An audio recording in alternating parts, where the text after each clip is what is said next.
Cette recherche forcenée du réalisme à tout prix passe aussi par une série de choix esthétiques très critiquables.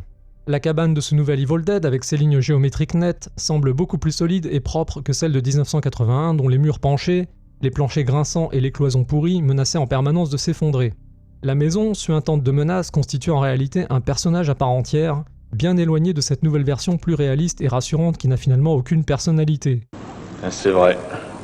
Dans le même ordre d'idées, la route coupée par les inondations a bien du sens, mais elle nous fait aussi perdre largement la sensation d'emprisonnement surnaturel mise en place dans les 2 premiers volets de la saga. Je lui préfère largement le pont détruit par une force démoniaque d'Evil Dead 2. Aussi, les infections sont désormais beaucoup plus graphiques. La transmission du démon semble se faire par les racines, ou les branches, mais aussi par les morsures, le vomi ou que sais-je. Apparemment, l'objectif était à la fois d'obtenir un résultat plus gore et viscéral qu'en 1981, ce qui pour le coup fonctionne parfois, mais aussi de mettre en place une symbolique liée aux symptômes de manque de Mia, ce qui me paraît à la fois inutile, un peu prétentieux vu le sujet et porteur de confusion. C'est un symptôme de votre imagination fétale. Autre mauvaise idée, les possédés n'ont plus les yeux blancs mais des lentilles un peu moches, qui les rendent plus humains et donc moins inquiétants, même si je ne souhaiterais toujours pas les croiser dans la rue un soir.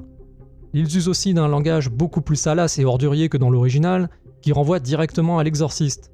Un emprunt malvenu qui standardise les possédés et éloigne un peu plus le film de ses racines. C'est grave, docteur?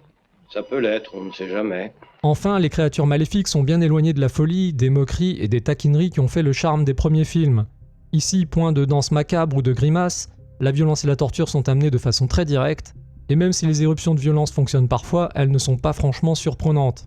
Corollaire de toutes ces histoires de réalisme obsessionnel, Evil Dead 2013 nous propose en plus une brochette de protagonistes cons et antipathiques auxquels on souhaite une mort rapide, tant ils sont déjà en souffrance avant même l'arrivée des démons. Vous en avez pour votre pognon! J'aimerais tellement m'abonner à Cinéblast. Ouais, abonne-toi. C'est super.